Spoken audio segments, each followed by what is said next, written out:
The first season of the new Game of Thrones spin-off, A Knight of the Seven Kingdoms, begins with a tall man burying his mentor in the rain and then having diarrhea under a tree. A bold, crude introduction to how the series balances humour with melancholy and has, despite the diarrhea, proven to be a breath of fresh air for adaptations of George R.R. Martin's Westeros-based novels and for this era of high-budget, prestige TV. We love Game of Thrones, and we want to pay tribute to as much as we possibly can, while also giving everybody something new and something fresh.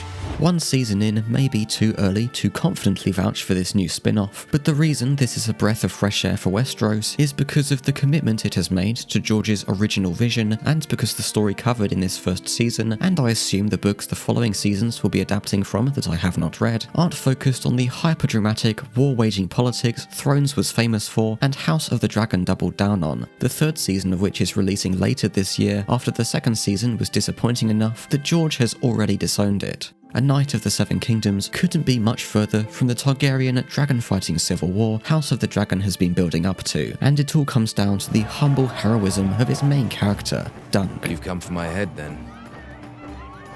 What?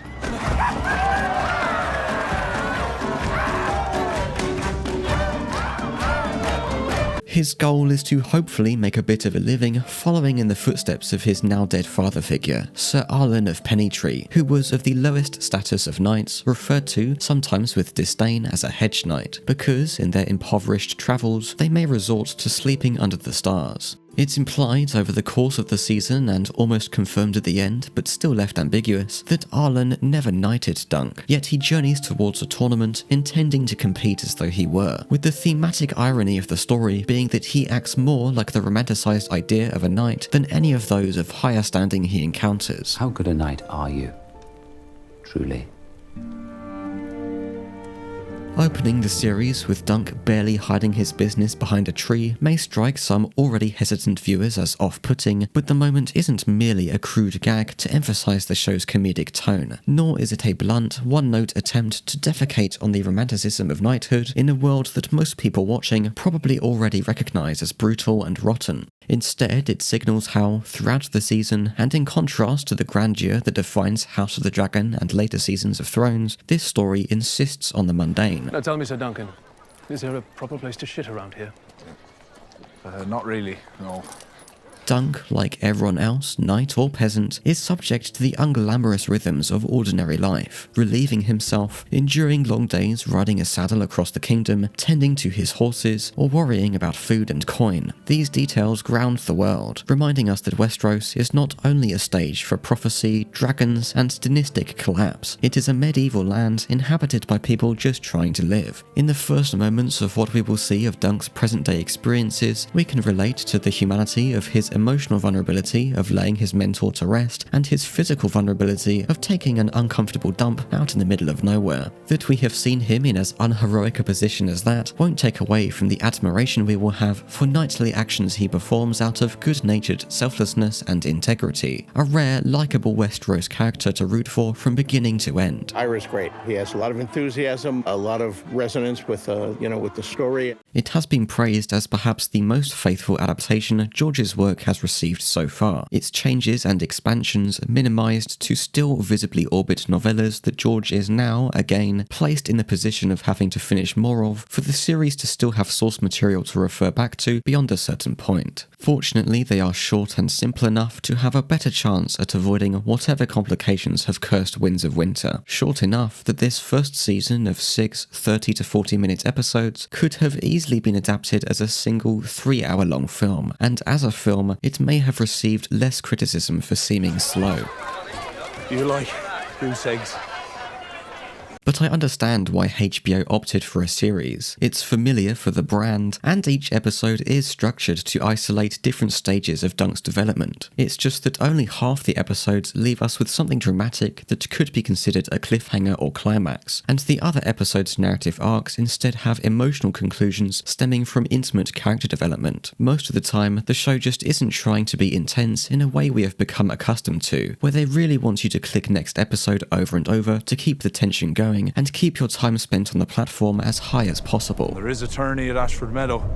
Episode 1 is setting the scene as Dunk makes his way towards the tournament, picking up a young squire along the way who will be his partner in a kind of buddy comedy duo dynamic. Aren't you trying to help me?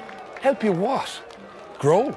The physically imposing, good-hearted knight called Dunk because he's tall enough to dunk, and the oddly knowledgeable and well-spoken kid called Egg because he's as bald as an egg. And there definitely isn't anything else mysterious about him that explains why he looks and acts like that. Oh, I'm Egg. I can't eat hard salt beef. I just eat lovely food and grapes and In episode 2, in order to enter the tournament, Dunk must prove he knew Sir Arlen and was knighted by him, but he struggles to find anyone who remembers Arlen, let alone respects him, until, out of desperation, approaching one of the most important people in the realm, Prince Baelor Targaryen, heir to the Iron Throne and Hand of the King, who thankfully generously provides the memory and wisdom Dunk was looking for, unlike his irritable younger brother Maekar. Dunk is supposed to awkwardly behave like an imposter amongst these noble folk, but the staging of this conversation stretches the credibility of what someone who claims to be a knight can get away with, wandering through an open door, eavesdropping on several of what should be the most guarded people at the tournament, and then wriggling his way into their conversation without being immediately dismissed. Dunk may be dumb and naive, but such boldness as this is a bit far-fetched. Baelor informs Dunk that he must acquire his own sigil, and so after earlier deciding his knightly stage name will be Sir Duncan the Tall, he's on his way to establishing his own heraldry and identity. That name was inspired by his interaction with another surprisingly pleasant important figure Dunk has been able to add to his list of ongoing befriendings, Lionel Baratheon, who demands Dunk and Egg participate in a tug of war. Dunk has a nice moment with Tansel, a tall puppeteer performing at the camp who he's clearly smitten with, asking her to paint his newly chosen sigil onto his shield. It's a small exchange more about shy admiration than flirtation, reinforcing how young and earnest Dunk really is beneath the armor he's trying to grow into. When he and Egg are watching that evening's jousting, there's enjoyment and awe at the thrilling display, but also the realization of the brutality Dunk has gotten himself involved in, and what skill it will take to prove himself that he probably doesn't have, because Arlen wasn't exactly an ordinary knight or mentor who would have taught him. From Arlen, Dunk learned to endure and possibly even find dignity in the modest life of a hedge knight, but the fact that, besides Baelor, he couldn't find any other knight at the tournament who remembers Arlen forces him to confront the sad reality that the name of a hedge knight carries very little weight, infusing him with the determination to bet everything on continuing that legacy. On the morrow,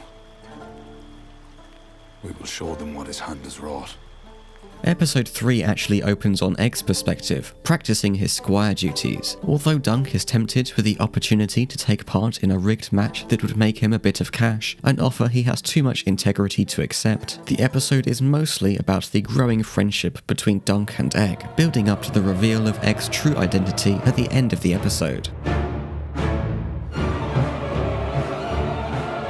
The amusingly dramatic presentation of which is intended to represent Dunk's surprise more than trying to surprise the audience, since even if you didn't guess that Egg might turn out to be a Targaryen prince called Aegon, it was always obvious he'd turn out to be someone important. He could have been named Egg because he was born bald, but Dunk's buddy comedy partner being the complete physical opposite of him is too straightforward even for this series, and being a prince aligns with Egg hiding his possibly blonde features and avoiding contact with anyone at the tournament who might recognize him. The reveal comes out of necessity to save Dunk, who after having been summoned by Egg to save the puppeteer lady from the least popular of the Targaryen princes, starts the next episode imprisoned for striking said Targaryen prince, and then spends the rest of the episode trying to gather a team of 7 knights to fight with him in a big trial by combat. It's the biggest escalation in stakes so far, because now the tournament is all the more dangerous to Dunk's survival, to the survival of some of the allies he's managed to make, and will determine the state of the realm for years to come. Whereas Dunk may be able or willing to move on instinct to protect someone in need, as an ideal knight would, Prince Baelor must weigh the political consequences of his eventual decision to fight alongside Dunk when he remains 1 knight short at the starting line and nobody else from the crowd answers his call. The arrival of the most respected guy at the tournament, underscored by a triumphant swell of the Game of Thrones theme, an emotional and dramatic high point for the season that gets closest to some of the operatic grandiosity present throughout Thrones without feeling like a contractual obligation, reminding us that this is a spin-off. I will take the Duncan side.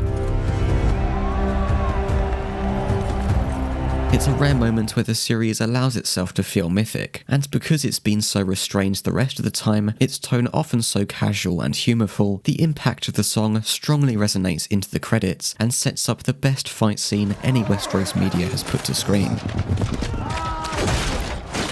It is a brutal and messy fight that keeps focus on Dunk persevering despite being thoroughly out of his depth, scared and inexperienced, and yet the choreography and cinematography are never confusing or just badly edited like a lot of the action in Game of Thrones was, and it achieves this by being one of the most realistic depictions of sword fighting in the franchise. It's showing the horribly violent reality of what the following generations could romanticize as a legendary event, that these knights, whether they're a hedge knight or part of the Kingsguard, are putting their bodies on the line for little more than serving a more powerful person so they can make a living or continue to live. We take a break from the fight for a lengthy flashback that highlights Dunk's previous experiences with injury and death whilst scavenging to survive at the lowest depths of Westeros society, as well as how he met and started following Sir Arlen. It might be jarring to interrupt the momentum of the fight, but anyone who has watched action anime is likely familiar with how these kinds of backstory inserts can recontextualize the emotions and motivations behind the action. Get up.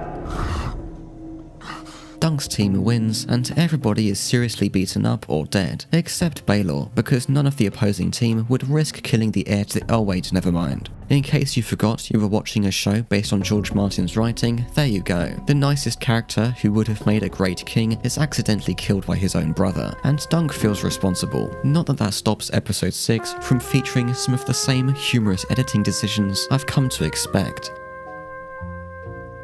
Everyone continues to recover from their injuries, wobbling around covered in cuts and bruises. Lionel expresses some heated opinions that give him a bit more depth than just being Dunk's funny Baratheon friend, and Dunk rethinks taking Egg on as his squire, so he won't end up mad like his family. The season ends on the bittersweet beginning of a new era, leaving behind Arlen's penny and travelling to the next season's humble hedge knight story, whilst the kingdoms undergo some political upheaval in the absence of the guy everybody expected would do a good job when he took over. Speaking of kingdoms, the series makes one of its boldest creative decisions yet, alongside shitting under a tree and Arlen's enormous prosthetic dong, by making a joke out of the title. I think most of us thought the title was mediocre at best when we first heard of it, recognisably a Game of Thrones spin-off perhaps, but generic, a mouthful to say, and with an awkward acronym. Why not title the series Dunk and Egg, as the novellas are referred to, so that Egg can shock Dunk with his opinion that there are actually 9 kingdoms, not 7. No, but